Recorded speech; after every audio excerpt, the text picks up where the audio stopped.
నమస్తే, welcome to special drive. Kadapa జిల్లా బ్రహ్మంగారి మఠంలో అవినీతి ఆరోపణలు వెల్లువెత్తుతున్నాయి. అక్రమాలన్నిటికీ మేనేజర్ ఈశ్వరాచారి సూత్రధారి అంటూ పలు విమర్శలు వస్తూ ఉన్నాయి. ఈ నెలాఖరున రిటైర్ కానున్న ఈశ్వరాచారిపై ఇప్పటికే అనేక అవినీతి ఆరోపణలు వచ్చాయి. రిటైర్ అయ్యేలోపు వీలైనంత సంపాదించుకునేలా ఈశ్వరాచారి ప్రయత్నిస్తున్నారని మఠంలో పనిచేసే ఉద్యోగులే ఆరోపిస్తూ ఉన్నారు. చాలా కాలంగా అతనిపై అనేక అవినీతి ఆరోపణలు కూడా ఉన్నాయి. అన్నదానం సత్రం నిధులు దుర్వినియోగం చేశారని, మఠానికి వచ్చే విరాళాలు సొంత ఖాతాల్లోకి మళ్లించారని, అధికార దుర్వినియోగానికి పాల్పడి తనకు నచ్చిన వారిని ఉద్యోగాల్లో నియమించుకుంటున్నారని ఇలా ఎన్నో ఆరోపణలు వచ్చాయి.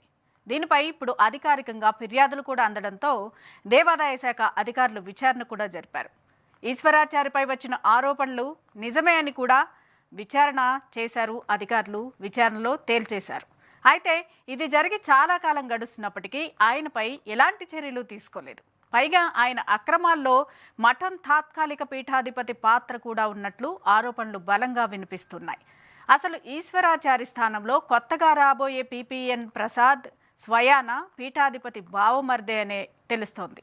అయితే ఈ చనువును ఆసరాగా చేసుకుని ఇప్పటికే ప్రసాద్ పెద్ద వసూల్ రాజాగా మారారు అన్న విమర్శలు కూడా ఉన్నాయి.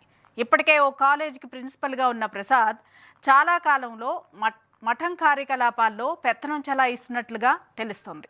ఇటీవల జరిగిన తాత్కాలిక పీఠాధిపతి పట్టాభిషేకం దగ్గర నుంచి అన్ని కీలక వ్యవహారాలు ప్రసాద్ ఈశ్వరాచారి కనుసన్నల్లోనే జరిగాయని బ్రహ్మంగారి మఠం వాసులు చెబుతున్నారు. అనేక ఆరోపణలున్న ప్రసాద్ను తదుపరి మేనేజర్గా నియమించొద్దంటూ డిమాండ్లు బలంగా వినిపిస్తున్నాయి.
ఇదే విషయంపై మనతో మాట్లాడేందుకు అక్కడి స్థానికులు నాగార్జున గారు ఫోన్ లైన్లో సిద్ధంగా ఉన్నారు.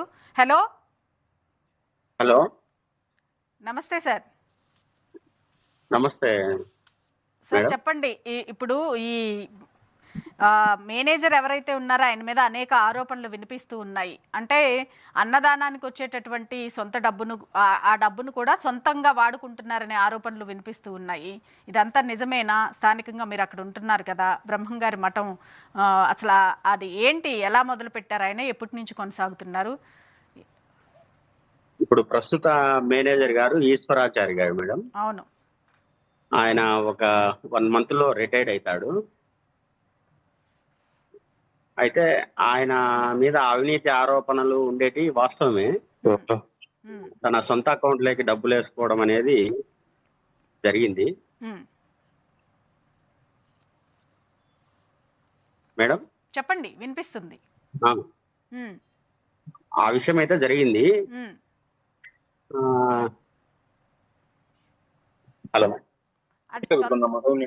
మరి ఆ డబ్బులు సొంత ఖర్చులకు ఉపయోగించుకుంటూ ఉంటే అతని మీద అనేక అవినీతి ఆరోపణలు వస్తున్నాయి. వాస్తవంగా ఆయన మేనేజర్ ఈశ్వరాచారి గారు ఇక్కడికి వచ్చేటప్పుడు మఠానికి వేరే ఊరి నుంచి ఇక్కడికి వచ్చాడు. ఓకే. దాదాపు ఒక 20 సంవత్సరాలు అయింటది ఆయన వచ్చి. అప్పుడు ప్రైవేట్ గా ఏదో ట్యూషన్ చెప్పుకుంటా బతుకుతా అన్నాడు మామూలుగా. అలాంటిది ఇప్పుడు మేడలు మిద్దెలు కట్టేసి బ్రహ్మాండంగా సెటిల్.